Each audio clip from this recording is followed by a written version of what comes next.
अस्सलाम वालेकुम रहमतुल्लाह दोस्तों, वेलकम टू माय चैनल। अच्छा जी, एम्प्टी क्वार्टर रोड जो सऊदी अरब जा रही है वो अल्हम्दुलिल्लाह फुल फ्लैज ओपन हो गई है और ट्रक्स और जो डोमेस्टिक सारे जो अपना आप कह लें कि सप्लाई चेन रिलेवेंट एक्टिविटी हैं वो 24/7 उस वक्त पे उस पर चल रही हैं। आरओपी ने भी अपना सिस्टम जो है वो एक्टिवेट कर दिया है।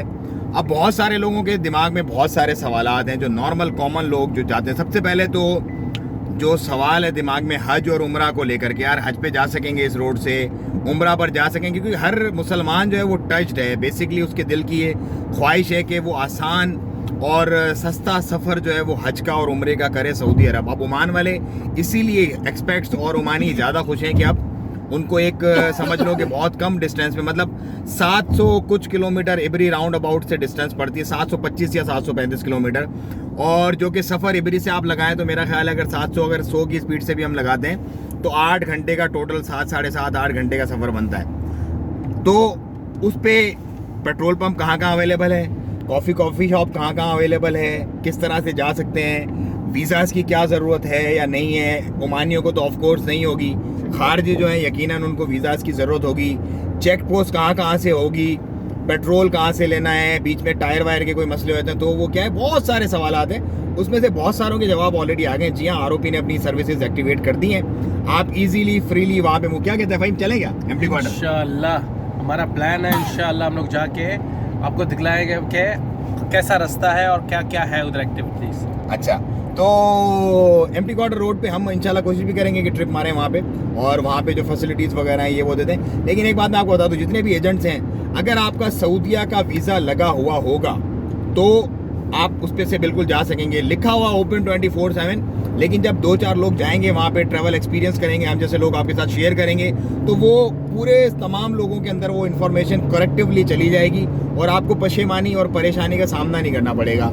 वो इसलिए कि पूरी इन्फॉर्मेशन आपको मिल जाएगी A to Z, कहाँ से पेट्रोल डलवाना है, कहाँ पे अगर खुदा ना खास्ता गाड़ी में कोई मसला होता है क्या करना है, कहाँ कहाँ पे आरओपी की चेक पोस्ट हैं, कैसे बॉर्डर क्रॉसिंग है, कैसे क्या मामला है। तो वो पूरे मामला में इंशाल्लाह आप लोगों के साथ हम ज़रूर ये एक्सपीरियंस अपना शेयर करेंगे। लेकिन तब तक आप किसी एक्सपर्ट जो ऑलरेडी वहाँ पर ट्रैवल कर चुका हो या ट्रैवल करने का इरादा रखता हो उसके साथ ही ये प्लान कीजिएगा, अदरवाइज़ वैसे मत कीजिएगा क्योंकि आपको बड़ी ख्वारी हो जाएगी। लेकिन रोड अल्हम्दुलिल्लाह डिक्लेयर ओपन, सो ये एक बहुत बड़ी एक अचीवमेंट है। मैं ऐसे कहूँगा ओमान और सऊदी का सफ़र अब बहुत कम रह जाएगा और इस रोड के खुलने से बहुत सारी जो स्पेशली ड्राइवर हजरात हैं बड़ी गाड़ियों की, उनकी मुसीबतें यकीनन आसानी हो जाएगी उनको। बॉर्डर से अभी 2 बॉर्डर हो जाएंगे। पहले क्या था, ओमान था, उसके बाद में आपको UAE था, फिर उसके बाद में सऊदी का था। अभी डायरेक्ट ओमान एंड सऊदी है। सो ओमान एंड सऊदी बॉर्डर है। बहुत सारे लोग ये कह रहे होंगे यार हमारा ये वीज़ा कैटेगरी है, इस वीज़ा पे हमारा वीज़ा लगेगा इस प्रोफेशन पे या नहीं लगेगा, या किस तरह से अप्लाई करना पड़ेगा। देखिए, आपका वीज़ा जो हज और उम्रे का है वो ऑफ कोर्स एजेंट के थ्रू ही अप्लाई होगा। डायरेक्टली आप कोई भी हज और उम्रे का वीज़ा नहीं अप्लाई कर सकते क्योंकि वो एक बल्क में एक पैकेज में आता है और उस हिसाब से आपको करना है। लेकिन अगर आपका सऊदी अरब का बताका है, बहुत सारे ऐसे लोग हैं जिनके पास सऊदी अरब का बताका भी है, यहाँ का भी है, और पहले वो बाय एयर अपना सफरी ट्रैवल कर रहे थे बिजनेस के सिलसिले में, तो अब वो ये रोड यकीनन इस्तेमाल कर सकेंगे अगर वो बाय रोड आना जाना चाहते हो तो।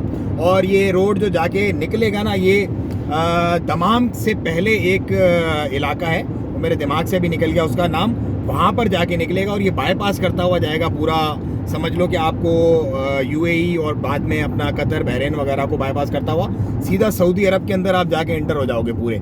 सो एम्प्टी क्वार्टर है ये, रुबाल खाली। वैसे नॉर्मली इसके ऊपर कोई ट्रैफिक नहीं होती थी क्योंकि ये बहुत बड़ा डेजर्ट एरिया है।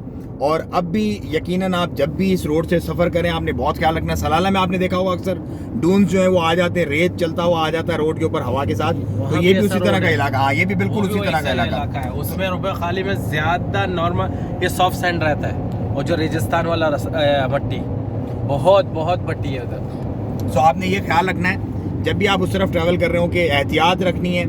और क्योंकि गाड़ी स्किड बहुत होती है, उसके अंदर ज़्यादा 100, 150, 125 की स्पीड पे अगर आपकी गाड़ी स्किड होती है तो कल्टी वल्टी होने के चांसेस होते हैं। सो ये बहुत सारी चीज़ें, खैर वक्त के साथ साथ ये सारी चीज़ें इंशाल्लाह क्लियर हो जाएंगी। लेकिन आरओपी ने अपनी सर्विसेज एक्टिवेट कर दी है, इसका मतलब है road is full fledge operational और इंशाल्लाह अनकरीब प्लान करेंगे और आपको पूरी डिटेल शेयर करेंगे। दुआ में याद रखें। कैसा बोल रहे हैं बिलाल भाई, उम्रा चलते हैं क्या? उम्रा चले? उम्रा यार बहुत सारे लोग बोल रहे हैं चलो करते हैं प्लान। बिलाल भाई मैं क्या बोल रहा हूँ, एक ग्रुप बनाते हैं सब लोग। अच्छा, क्या करेंगे, इंशाल्लाह सब निकलेंगे। हर हम अपने गाड़ी में, कितने बंदे आएंगे, सब लोग अलग अलग गाड़ी में।